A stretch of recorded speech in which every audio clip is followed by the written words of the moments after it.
Financial markets పై పట్టు సాధించాలనుకునే వాళ్ళు Revanth conduct చేసే వెబినార్ కోసం ఈ నెంబర్ కి కాల్ చేయండి. నమస్తే, వెల్కమ్ టు విష్ణు టాక్స్. నేను మీ విష్ణు. ప్రస్తుతం నాతో పాటు qualified person, finance professional Rajeshwar Reddy గారు ఉన్నారు. వారితో మాట్లాడదాం. సార్ నమస్తే. సార్ రాజేశ్వర్ రెడ్డి గారు. నమస్తే అండి. సార్ రాజేశ్వర్ రెడ్డి గారు, మనం లాస్ట్ 4 years నుంచి ఫైనాన్షియల్ ఎడ్యుకేషన్ మీద చాలా వీడియోలు చేసాం. వ్యాపారాలు చేసే వాళ్ళు ఏ విధంగా ఇన్వెస్ట్మెంట్స్ చేసుకోవాలి, ఉద్యోగాలు చేసే వాళ్ళు ఏ విధంగా ఇన్వెస్ట్మెంట్ చేసుకోవాలంటూ కూడా ఎవరికి తగ్గ ఇన్వెస్ట్మెంట్ ఐడియాస్ మనం వాళ్ళకి ఇచ్చుకుంటూ వెళ్తున్నాం.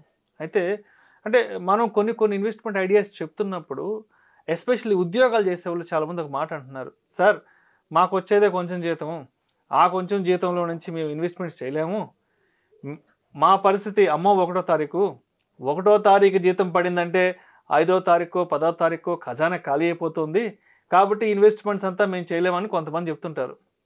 సో వాళ్ళని మనం కనుక పక్కన పెడితే వ్యాపారం చేసుకునే వాళ్ళ గురించి ఒక్కసారి ఆలోచిద్దాం.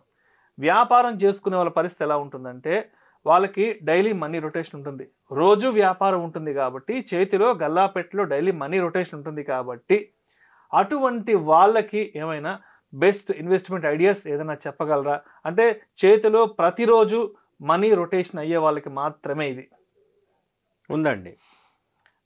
ఓన్లీ పర్టికులర్గా బిజినెస్ క్లాస్కి ఒక రియల్ కేస్ స్టడీయే చూసుకోవచ్చు. మా క్లయింట్స్లోనే ఉన్నారు.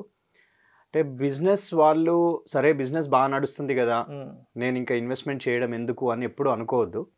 ఎందుకంటే ఒక్కొక్క బిజినెస్కి ఒక్కొక్క టైం, దానికి కంటిన్యూస్గా స్టడీగా ఒక 10-15 years ఒకటే బిజినెస్ అదే రేంజ్లో గ్రో అవుతుంది, అదే ఇన్కమ్ ఉంటుంది అని మనము ఎప్పుడు ఎక్స్పెక్ట్ చేయొద్దు.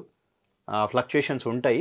కాబట్టి బిజినెస్ క్లాస్ పర్టికులర్గా వాళ్ళ బిజినెస్లో నుంచి వచ్చే ప్రాఫిట్ని పక్కకు పెట్టుకొని వెల్త్ గ్రో చేసుకునే ఛాన్స్ ఉందండి.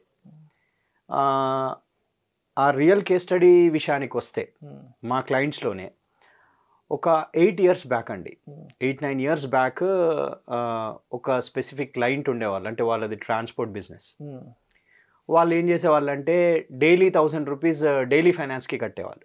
ఓకే. సో మేము వెళ్ళి మాట్లాడి అంతా చేసినప్పుడు డైలీ ఫైనాన్స్ కడుతున్నారు, మళ్ళీ తీసుకుంటున్నారు, మళ్ళీ ఎక్కడో ఖర్చు అయిపోతుంది. ఇట్లా ఎన్ని సంవత్సరాలు చేసినా సరే ఆ 1000 rupees డైలీ పక్కన పెడుతున్నారు, కానీ మళ్ళీ last at the end of the 1 year 2 year 3 year చూస్తే మళ్ళీ అక్కడ ఏం లేదు. సో వీళ్ళకి ఏంటి అనే సొల్యూషన్, మేము ఇచ్చిన సొల్యూషన్ ఏంటి అని అంటే ఎస్ఐపి స్టార్ట్ చేయించాం. అదే 1000 rupeesతో ఎస్ఐపి స్టార్ట్ చేయించాం. సో ఈ స్టార్ట్ చేయడానికి అంటే దీని బ్యాక్గ్రౌండ్ చెప్తానండి. మనకు ఒక థంబ్ రూల్ ఉంది, 8-4-3 రూల్ ఆఫ్ కంపౌండింగ్ అంటాం. ఓకే. 8-4-3 అంటే దీని అర్థం ఏంటంటే అండి, కంపౌండింగ్ అనేది ఎక్స్పోనెన్షియల్గా ఎలా గ్రో అవుతుంది అనేది ఈ పర్టికులర్ రూల్ చెప్తుందండి. అంటే సే ఫర్ ఎగ్జాంపుల్ ఒక 50 లక్షలు అనుకోండి, ఒక 1 కోటి రూపాయలు అనుకోండి, 2 కోట్లు అనుకోండి. ఫర్ ఎగ్జాంపుల్ ఒక 50 లక్షలు క్రియేట్ చేయడానికి ఎన్ని సంవత్సరాలు పడుతుంది? సే ఫర్ ఎగ్జాంపుల్ 8-4-3 అన్నప్పుడు నేను ఒక ఎక్స్ అమౌంట్ తీసుకుంటే, what ever might be the amount, ఆ ఎక్స్ అమౌంట్ తీసుకుంటే ఫస్ట్ 8 yearsలో ఆ ఎక్స్ అమౌంట్ క్రియేట్ అవుతుంది. అదే ఎక్స్ అమౌంట్ క్రియేట్ కావడానికి నెక్స్ట్ 4 years చాలు. ఓకే. మళ్ళీ అదే ఇంకో ఎక్స్ అమౌంట్ క్రియేట్ చేయడానికి నెక్స్ట్ 3 years చాలు. సో ఈ విధంగా చూసినప్పుడు ఏమైంది అని అంటే, మేము ఎప్పుడైతే ఈ 8 years కింద వీళ్ళతో డైలీ 1000 స్టార్ట్ చేయించాము, డైలీ 1000 స్టార్ట్ చేయించిన ఈ 8 yearsలో వాళ్ళకి 1 crore క్రియేట్ అయిందండి. ఓకే. ఆల్మోస్ట్ మొత్తం కలిపి ఒక 15 years. అంటే స్టార్టింగ్ 8 yearsలో స్టార్టింగ్ 8 yearsలో క్రియేట్ అవుతుంది. సో స్టార్టింగ్ 8 ఫర్ ఎగ్జాంపుల్ 30,000తో ఏమవుతుంది అంటే, అంటే వీళ్ళు మంత్లీ కాకుండా అండ్ అడిషన్స్ లంసమ్స్ అవి ఇవి పెట్టారు, ఇప్పుడు 1లో ఉన్నారు. సపోజ్ ఫర్ ఎగ్జాంపుల్ ఎవరైనా ఎగ్జాంపుల్ తీసుకుంటే డైలీ 1000 పక్కన పెడితే ఫస్ట్ 8 yearsలో ఒక 50 lakhs క్రియేట్ అవుతుంది. సూపర్. ఫస్ట్ 8 yearsలో. మరి అదే 1000 ఇంకొక 4 ఏళ్ళు కంటిన్యూ చేస్తే, ఇంకొక 4 ఏళ్ళు అంటే 8లో సగమే, ఇంకో 50 క్రియేట్ అయిపోతుంది. ఓకే. ఫస్ట్ 8 yearsలో ఒక 50, సెకండ్ 4 yearsలో ఇంకో 50, అండ్ ఆ తర్వాత 3 yearsలో ఇంకో 50. సో 1.5 crore జస్ట్ ఒక డైలీ 1000 రూపీస్ పక్కన పెట్టుకుంటే ఈ బిజినెస్ వాళ్ళకి 1.5 crore కెన్ బి క్రియేటెడ్.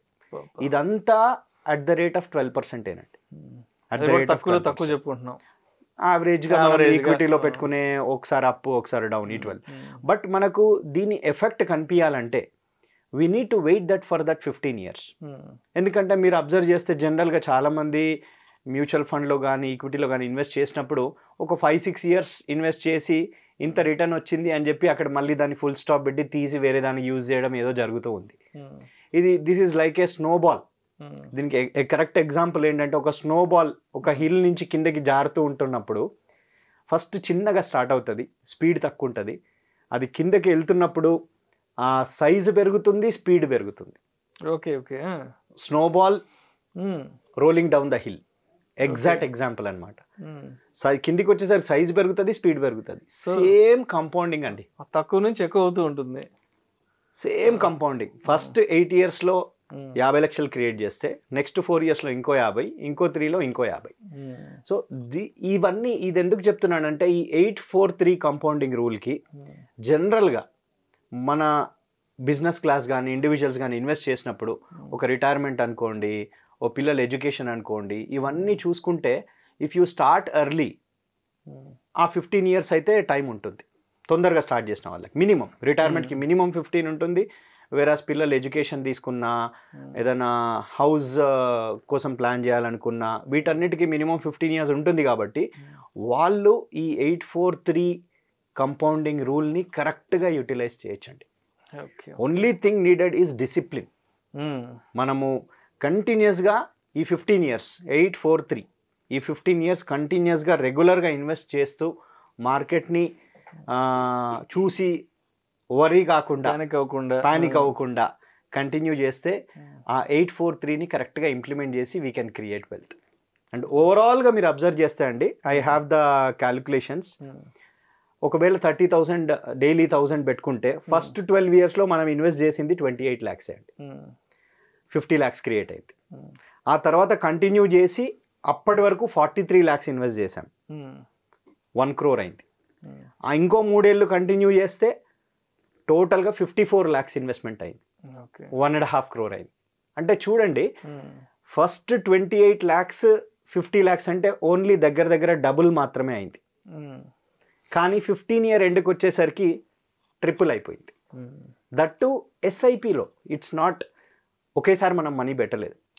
ఒకేసారి మనీ పెడితే దట్స్ ఎ డిఫరెంట్ రూల్. దాన్ని మనం రూల్ నెంబర్ 72 అని ఇదివరకు చేసాం మనము.